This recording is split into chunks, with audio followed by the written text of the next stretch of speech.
घर के अंदर विश्वनाथ दादाजी अपनी पोती अंजलि तकरीबन 12 वर्ष के सामने उदास बैठे थे। अंजलि, तेरी माँ रागिनी, उसकी हालत दिन ब दिन बिगड़ती जा रही है। वैद्य कहते हैं कि अगर देवप्रयाग से वो दुर्लभ संजीवनी कंद जड़ी बूटी ना मिली तो शायद। दादाजी, आप हिम्मत मत हारिए, माँ ठीक हो जाएंगी। लेकिन सच बताइए, उन्हें गांव से क्यों निकाला गया था? गांव वाले आज भी उन्हें अपशगुन क्यों मानते हैं? बेटा, ये बात बहुत पुरानी है। तेरे जन्म के कुछ महीनों बाद गांव में अकाल पड़ गया। हमारे सरपंच सारेक के भाई की फसल तबाह हो गई। किसी ने अफवाह फैला दी कि रागिनी का चेहरा अशुभ है।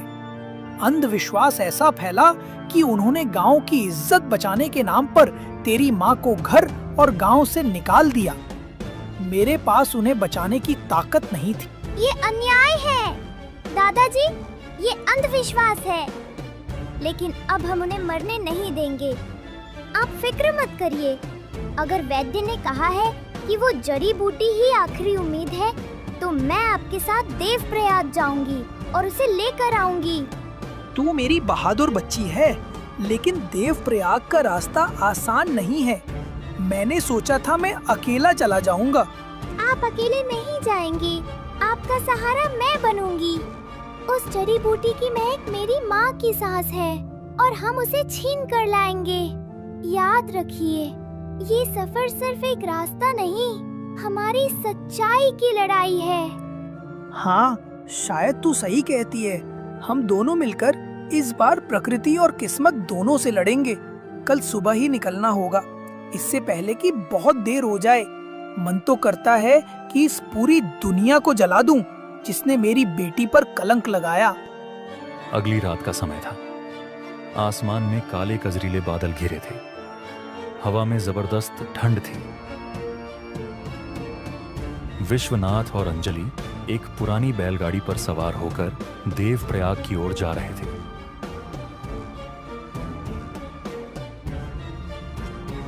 अंजलि, रास्ते में जबरदस्त ठंड हो गई है। ऐसे मौसम में बैलगाड़ी चलाना और भी मुश्किल है। उम्मीद है हम जल्दी ही कोई ठिकाना खोज लें। दादाजी, मेरी रजाई है ना, आप थोड़ा उसे ओढ़ लीजिए। माँ के लिए ये सफर कांटों का भी होता तो हमें चलना पड़ता। काश वक्त हमें वापस वो दिन दे दे जब तेरी माँ हंसा करती थी। लेकिन अब हम अपनी जान की परवाह किए बिना अपनी मंजिल तक पहुँचेंगे। दादाजी, ऐसा मत कहिए, हम न्याय करेंगे। लेकिन इस रास्ते पर ध्यान दीजिए। देखिए, सामने पहाड़ की चोटी पर वो रोशनी क्यों जल बुझ रही है। जैसे ही उन्होंने मुड़कर घाटी की तरफ देखा, बैल अचानक सहमकर ठिठक गए। ठंड इतनी बढ़ गई थी कि सांस लेना मुश्किल था। दूर पहाड़ की चोटी पर एक अकेली लालटेन जल रही थी, जो बेतरतीब ढंग से झूल रही थी। ये क्या है? इतनी रात को इस वीरान रास्ते पर कोई इंसान इतनी ऊंचाई पर नहीं हो सकता। दादाजी, मुझे लगता है कि कोई हमें देख रहा है। हवा में किसी के रोने की आवाज है। ध्यान से सुनिए, चीख नहीं, सिसकियां हैं। तभी लालटेन तेजी से झूलने लगी और एक पल में बुझ गई। पूरी घाटी में घनघोर अंधेरा छा गया और ठंड का एक ऐसा झोंका आया मानो बैलों का खून जम गया हो। जरूर कोई जंगली जानवर होगा। डर मत बेटा, हमें रुकना नहीं है। आगे वीराना महल है, हमें वहीं आसरा लेना पड़ेगा, वरना ये जबरदस्त ठंड हमें यहीं खत्म कर देगी।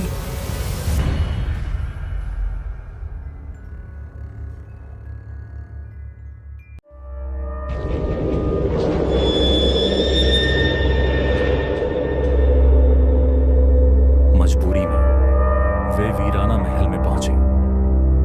वो देखते हैं कि वो हवेली बहुत अच्छे तरीके से सजाया गया है। देखने में बहुत सुंदर लग रहा था।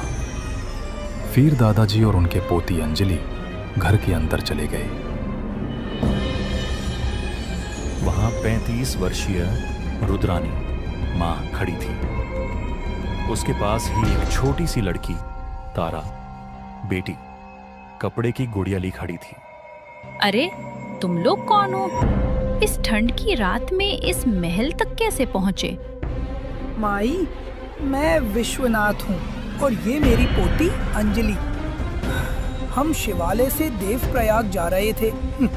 रास्ते में अचानक जबरदस्त ठंड और बर्फीले तूफान ने हमें रोक दिया। हमें आसरा लेना पड़ा। आसरा तो मिल जाएगा। आओ अंदर आओ, लेकिन याद रखना, इस महल में कदम रखने वाला हर मेहमान अपनी एक नई दास्तान लेकर ही वापस जाता है या यहीं रह जाता है। तुम कौन हो? क्या तुम यहाँ अकेली रहती हो? मेरा नाम तारा है। ये मेरी रानी गुड़िया है। मैं अकेली नहीं हूँ। ये महल मेरा दोस्त है। देखो, ये कभी बहुत चुप लगता है और कभी अचानक हंसने लगता है। माई, आपकी उम्र कम है, लेकिन आपकी बातों में बहुत गहराई है। क्या ये महल वाकई उतना ही रहस्यमय है जितना लोग कहते हैं? इतनी जवान होकर आप इस वीराने में क्यों रह रही हैं? यहाँ रहने की कोई वजह नहीं होती बाबूजी, बस यहीं होने की एक मजबूरी होती है।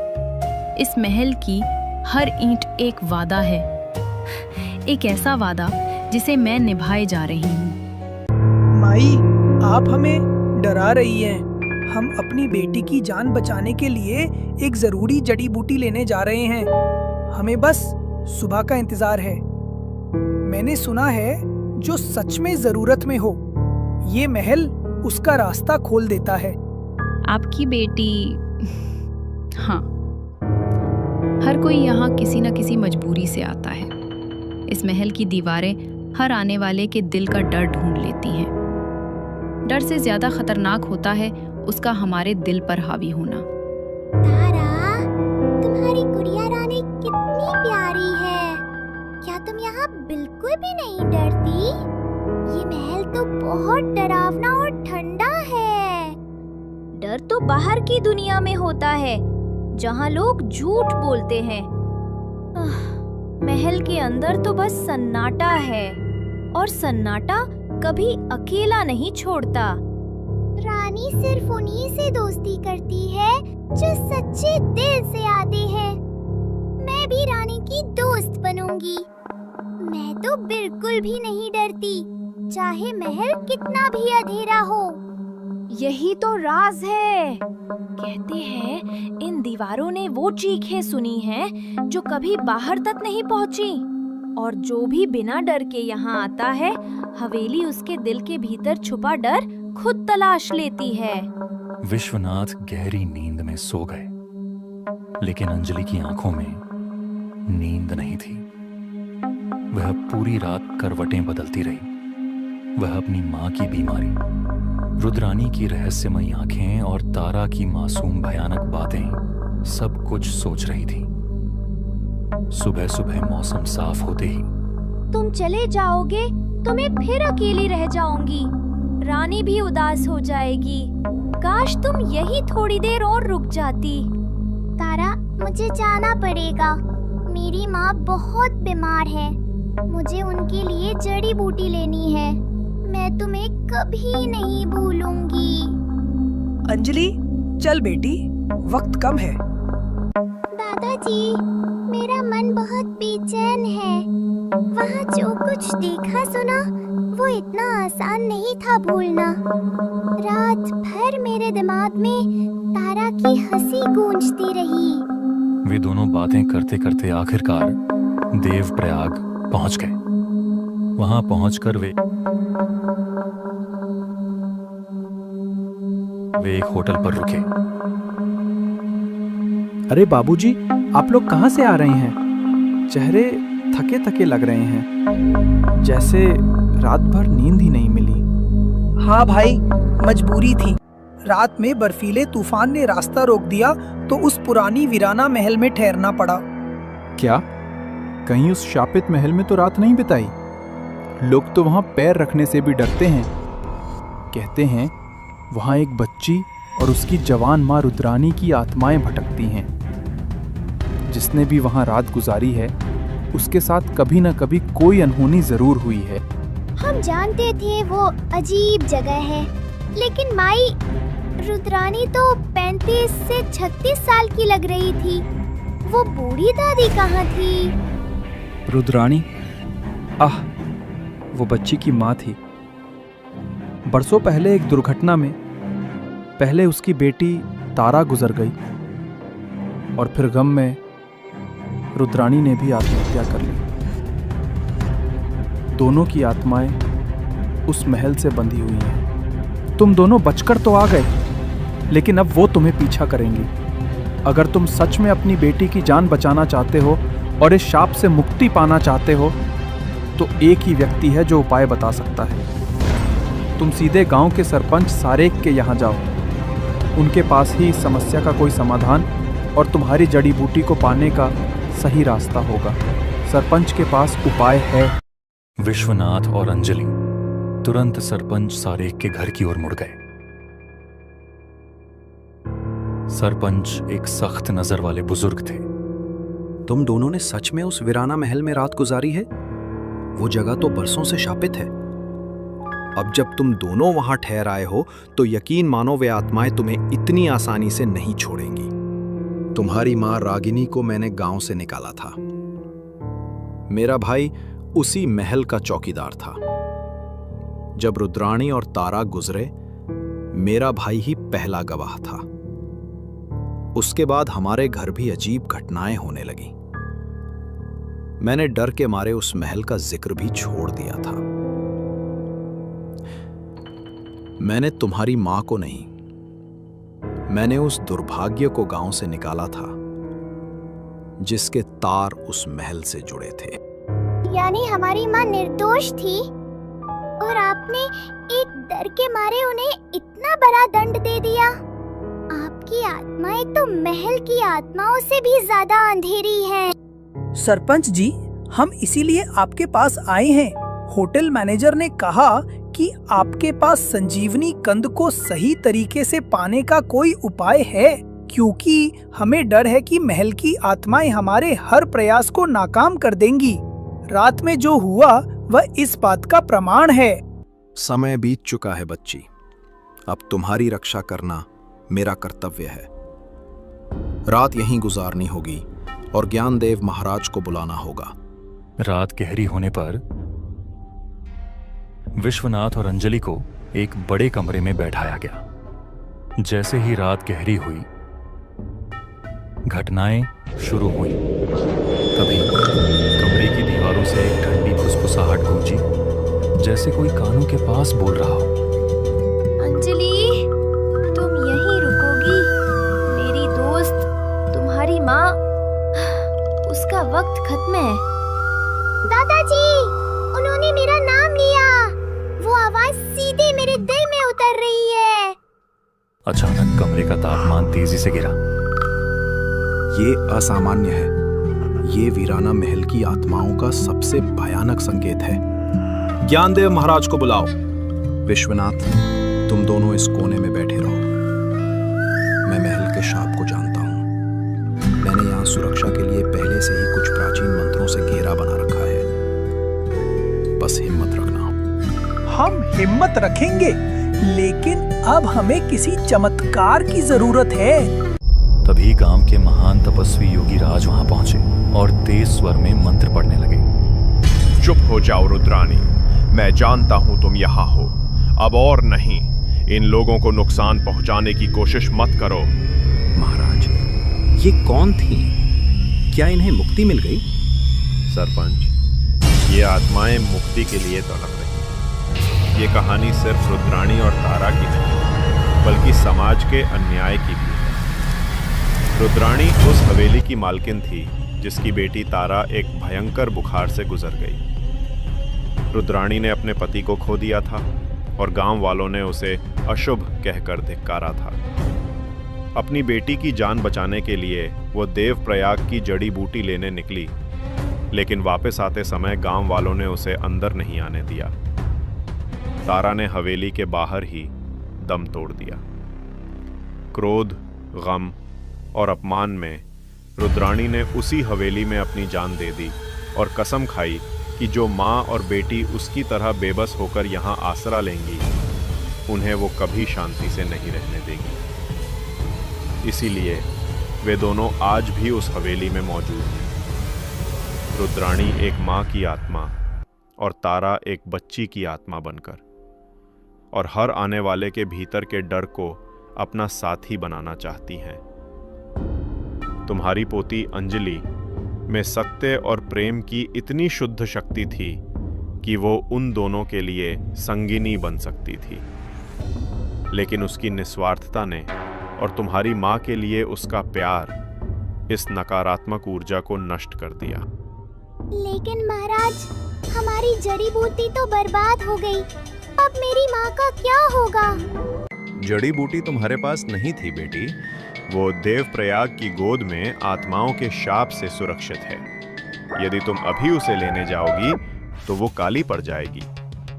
संजीवनी कंद का सच्चा स्थान देवप्रयाग से पश्चिम की ओर दक्षिण मुखी पर्वतमाला की चौथी चोटी पर बने प्राचीन शिव मंदिर में है। तुम्हें वहां जाना होगा। मंदिर के ठीक पीछे एक झरना है, वहां तुम्हें जड़ी बूटी मिलेगी। तुम्हें उस झरने में से संजीवनी कंद को तोड़ना है, उसे जमीन पर रखना है। घर पहुंचकर तुम्हें वो कंद अपनी मां के माथे पर रखकर निस्वार्थ प्रेम का संकल्प लेना है। अंतिम चेतावनी और सुरक्षा। लेकिन याद रहे, तुम जब भी वापस लौटोगे, रुद्राणी और तारा की आत्माएं रास्ते में छलावा करेंगी और तुम्हें बुलाएंगी। उनका ये छल बहुत मोहक होगा। तुम्हें उस छल से बचकर निकलना होगा। योगी राज ने एक छोटी शीशी में गंगा जल दिया। यह साधारण गंगा जल नहीं, मंत्रों से अभिमंत्रित है। यह तुम्हारे पास रहेगा तो रुद्राणी और तारा की आत्माएं तुम्हारे पास नहीं आ पाएंगी। जब छलावा हो, उस छलावे पर यह गंगा जल छिड़क देना। इससे वो इल्यूजन, भ्रम टूट जाएगा और उन दोनों को शांति मिलेगी। इस तरह तुम उन माँ बेटी से बच पाओगे। जैसी आपकी आज्ञा महाराज। विश्वनाथ और अंजलि अगली पूर्णिमा का इंतजार करते हैं। जैसे ही रात होती है, वे योगी राज के बताए अनुसार दक्षिण मुखी पर्वत की ओर निकल पड़ते हैं। उन्होंने कई घंटों की यात्रा की और अंततः चौथी चोटी पर बने शिव मंदिर पहुंच गए। दादाजी, ये तो वही जगह है। योगी राज ने सच कहा था। हाँ बेटी, हमें सावधानी से काम करना होगा। अंजलि ने मंत्रों का जाप किया, संकल्प लिया और उस बर्फीले झरने के किनारे से संजीवनी कंद को तोड़ लिया। कंद को वे दोनों बिना जमीन पर रखे तुरंत शिवालय की ओर वापस लौटने लगे। जड़ी बूटी मिलने के बाद वे घर जाने लगे। वे दोनों रात के सन्नाटे में आगे बढ़ रहे थे।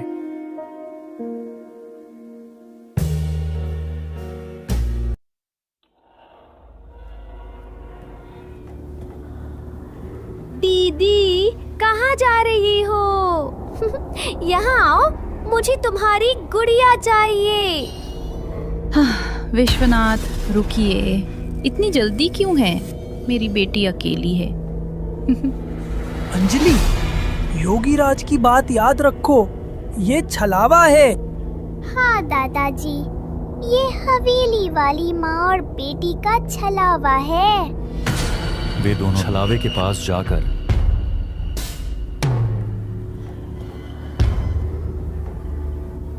विश्वनाथ और अंजलि ने एक साथ उस छलावे पर गंगा जल छिड़क दिया।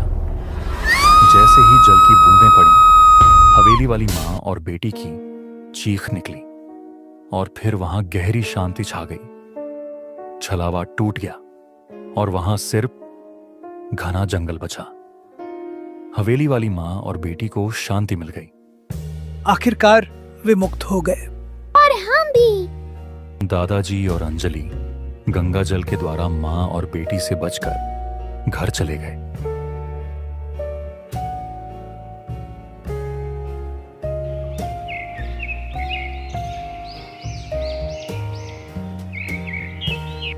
अंजलि सीधे अपनी मां रागिनी के पास गई। उसने योगी राज के बताए अनुसार जड़ी बूटी का वह कंद अपनी मां के माथे पर रखा और सच्चे प्रेम का संकल्प लिया।